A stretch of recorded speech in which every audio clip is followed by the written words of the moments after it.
Tí, čo ma sledujete dlhšie, tak viete, že vám tie recepty ukazujem fakt so všetkými detailmi a s postupmi. Toto sú prosím pekne zvýšky mojich predkrájaných raňajok. A mám úplne v piči, že akože z nejakého kuchárskeho hľadiska vám toto video dá nulovú prídavnú hodnotu, ale táto bageta, ktorú si teraz spravíme, je taká kombinácia chutí, že sa mi ešte poďakujete za toto video.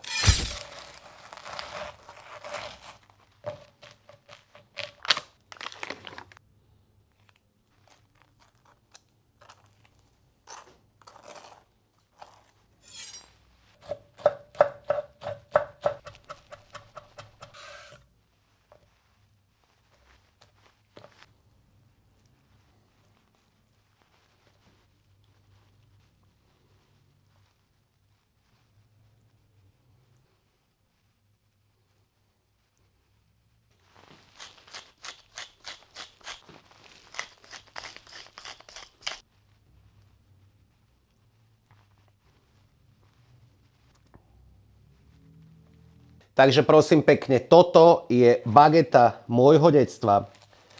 Bola, kedy som si ju nemusel takto robievať, ale mohol som si ju kúpiť v jednej nemenovanej bagetérii. Drink.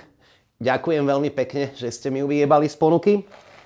Táto raketová vec sa skladá v mojom prevedení z Filadelfie, domácej údenej krkovičky, údeného lososa, chalapeňo, paradajky, mozzarelly. No a to žlté peklo na záver je moje domáce habanero.